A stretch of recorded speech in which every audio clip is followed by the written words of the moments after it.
Sa makausa, mayong buntag sa tanan. May buntag pod. Kamusta man? Can we still say that God is good All the time, and all the time? God is good. Hallelujah. Mga kaigsunan, wala pa tanaw man. We still have our Thanksgiving message. Gutom na ba mo? Wala pa. Usay raman ta maka sa ulog jud niining celebration and give our time to God, and we have fellowship meal naman, so um, maayo ning ihatag sa nato ning tibuok adlaw sa tuang Ginoo. So nagpasalamat ta balik. Thank you sa tuang CWA for beautifully showing us the goodness of God through their dance, no? Maayo kayo sila magsayaw di ay. Sunod, i-challenge na to ang UCM. Sila na pod ang magsayaw, mag-introit na pod sunod ang CWA. I think dali ra pod na sa to ang UCM. And mga moments like this reminds us how pleasant and meaningful it is to give praise and thanksgiving to the Lord. Amen? Amen? Murag dili man ta grateful. Are we grateful to the Lord? Amen. We also thank our testimony sharers, no? Labi na sa atong igsuon nga Rochelle o Mary Rose, gikan jud sa heart. And hopefully that it was able to inspire us na though from a different seasons of life and unique journeys, na share nila ang ilang story, nagpakita lang sa same faithful God at work diha sa iyang mga katawhan. And their testimony reminds us that God meets each of us in our way, in our own way, and remains constant through every change. Mao nang maayo kayo ning atong mga kaigsuonan na kung mahatag sa ilaha, what more to us nga mga ano pod anak sa Ginoo. So this now sets the tone of our Thanksgiving message. To pause, reflect, and recognize our rootedness in God's grace. Guided by Paul's words, asa ganigikan, galing sa sulat niya to the Colossians, in Colossians chapter 2, verses 6 to 7. Originally, mga kaigsuunan, Thanksgiving celebrations were harvest festival. When we say harvest festival, ito yung time na nagpasalamat sila sa Panginoon for the rain, the crop, the daily provisions na natatanggap nila galing sa Panginoon. And for us now, Christians, Thanksgiving is more than the abundance.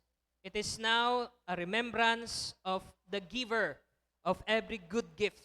Sino ba yung giver ng every good gift? God.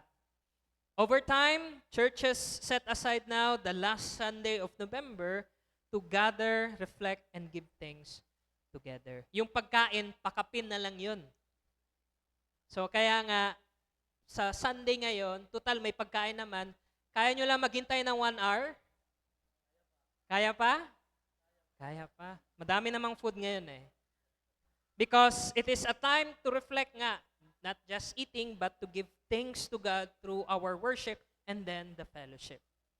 Which brings us now to the first point of our message. First, from the 10 points.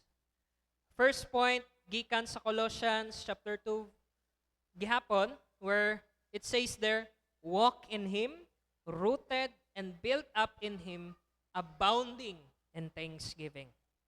Now, maganda kasi yung gamit ni Paul dito eh. When we say rooted in gratitude, literal na image sa root ng isang puno yung ginamit ni Paul. Bakit? Why root? No, bakit ugat? Bakit ugat ng puno yung ginamit niya? Now, because of this truth, yung ugat kasi ng puno, siya yung mag-determine kung ano yung buhay ng puno. So that's why ginamit niya to. Kasi kung malalim yung pag-ugat ng puno, it will keep a tree standing strong. So deep roots is equivalent to keeping a tree standing strong. And pag healthy naman yung root, it will allow or it will bear fruit. Yung puno magbe-bear ng fruit. So same goes with our thanksgiving or gratitude. Sama yan or katulad yan ng mga ugat ng puno. Bakit? It grounds our lives, shaping how we see God, others, and ourselves. Siya yung nag-uhulma kung paano natin tinitingnan ang Panginoon, kung ano yung Panginoon para sa atin, kung ano yung ibang tao para sa atin, at kung ano yung sarili natin, ano yung identity talaga natin. And to be rooted in gratitude, nagpapa-hiwatig lang, nagpapa-signify lang that we belong to God. Galing po tayo sa Panginoon. Second, recognizing His hands now even in ordinary days. Na kahit sa ordinary days, gumagawa ng paraan ang Panginoon to bless and guide us. And then also, ito rin yung pagsasabi ng thank you Lord, na hindi lang siya parang ordinary thing, but it is a character or yung kinaiya to really say it because of the joy that we have with God. That even in uncertainty, alam natin that God is working and moving sa ating mga buhay. Ito yung sinasabi ni Pablo sa 1 Thessalonians, di ba? In everything, give thanks to the Lord, for this is the will of God through Christ Jesus.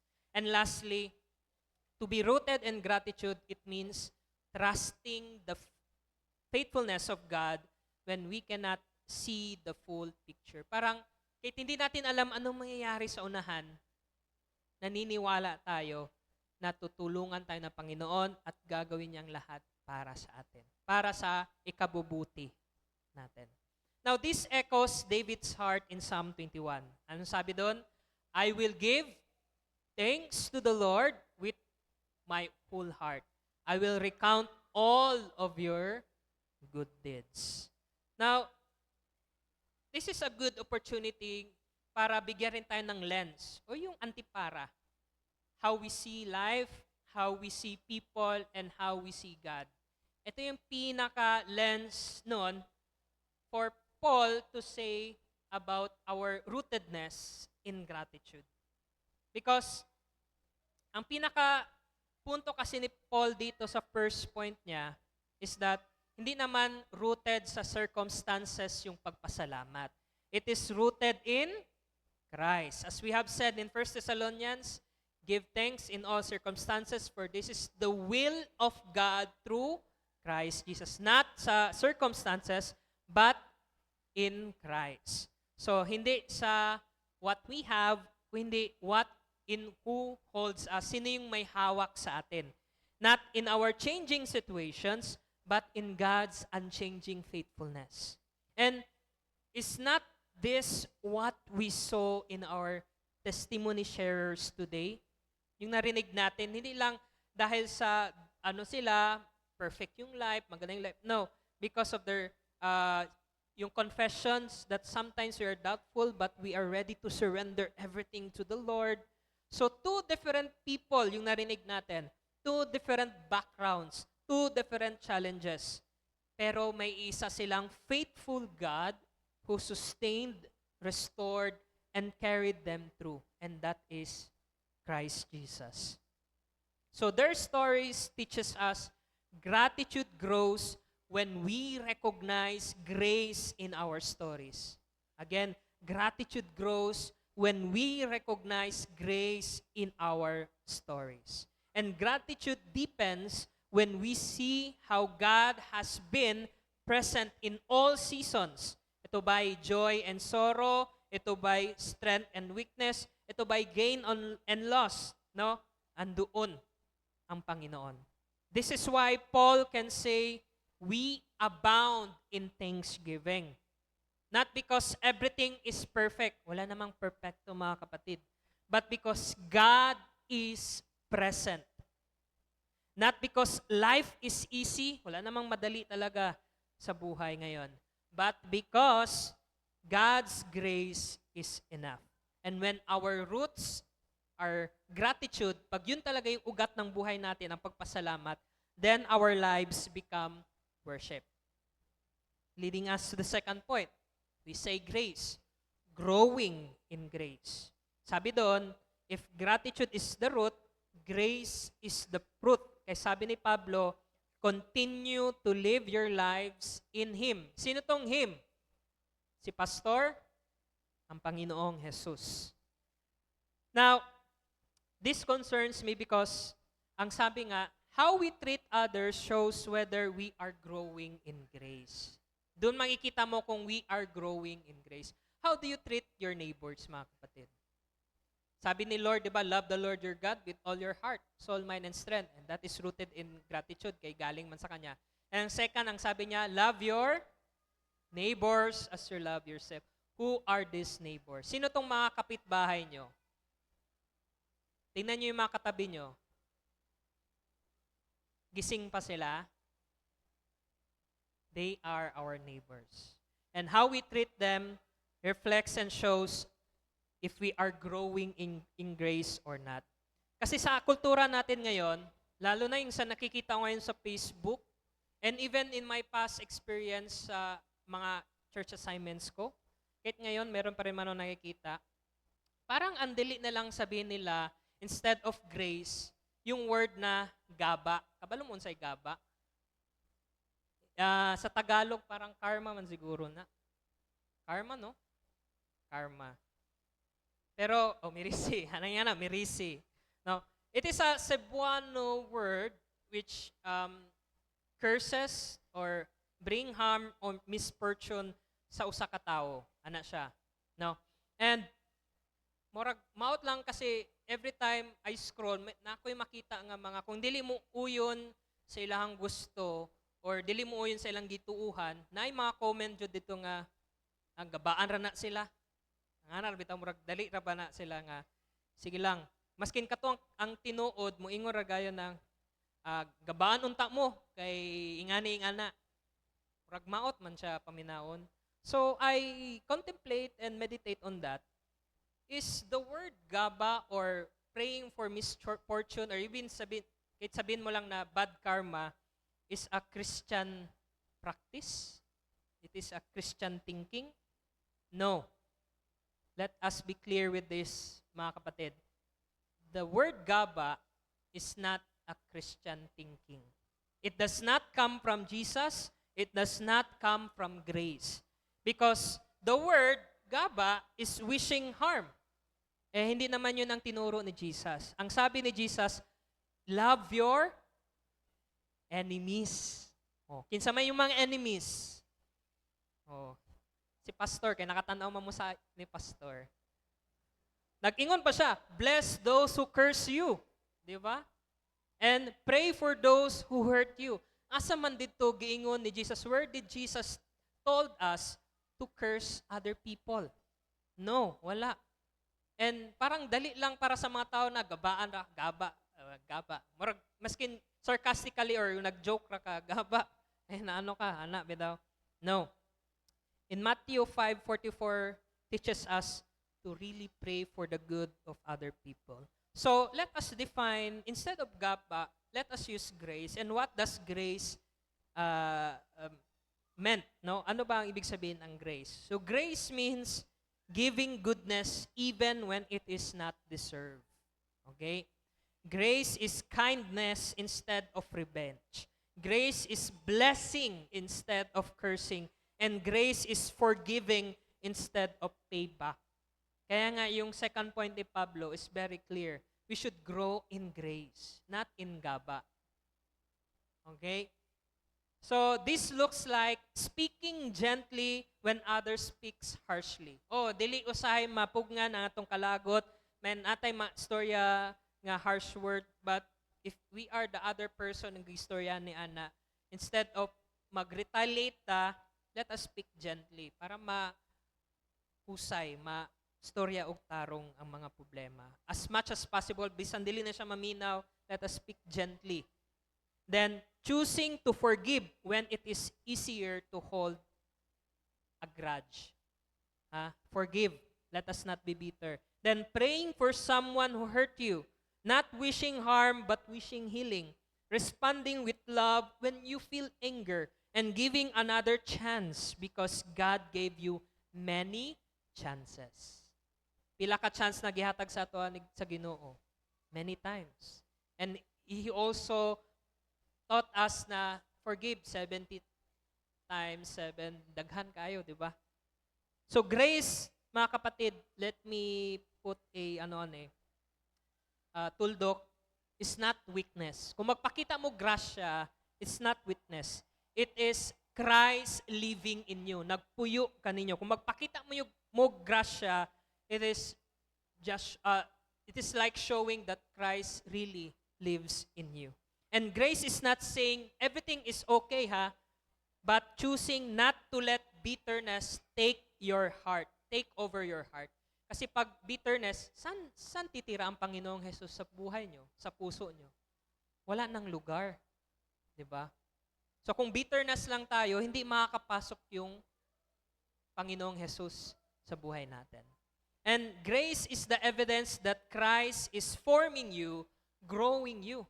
Maskin to the thought na kadang inyong mga buwag, gabaan mo ngay ana. No, it's not. Instead, grace ang atong ipakita. Grace ang ato ang iambit. Because growing in grace means we stop saying harsh word or particularly gaba because we know ourselves need mercy.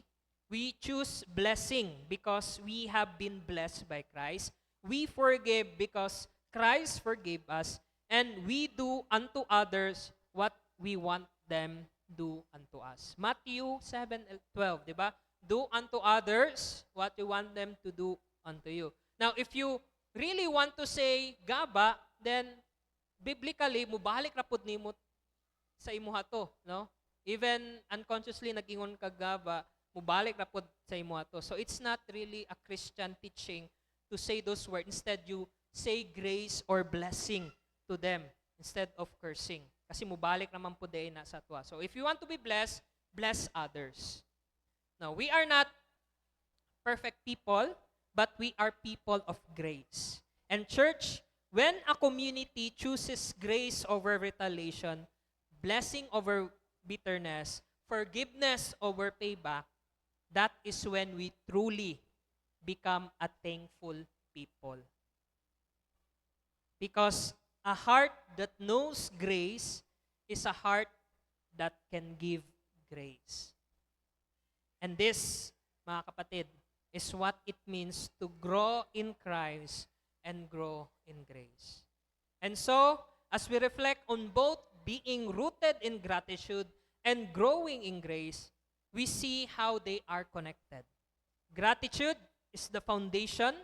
It is the ground our hearts. It grounds our hearts in God's faithfulness. And grace is the fruit. So, ang gratitude, mao ang foundation, ang grace, mao ang fruit. It shows itself in how we respond to others, in the blessings we give, and in the mercy we extend instead of wishing harm upon anyone. When we live this way, mga kapatid, kung ingani ang pamaagi sa atong kinabuhi, kung ganito ang pamamaraan ng ating pamumuhay, then our lives become a testimony of God's love. Just like the testimonies we heard earlier. And the beautiful interpretative dance of our CWA, the goodness of God, which reminded us truly of God's goodness. As Paul reminds us, walk in Christ, rooted and built up in Christ, and abounding in thanksgiving. Mga kapatid, gratitude and grace are inseparable. One grounds us and the other flows through us. Together, they shape. Sila ang nagahulma sa atong kinabuhi that honors God and blesses those around us. Now, mga kapatid, let us take these truths to heart as we celebrate our Thanksgiving Sunday today. Not just in songs or words, but in how we live and how we give and how we reflect Christ in every moment of our lives. In the name of the Father, and of the Son, and of the Holy Spirit. Amen.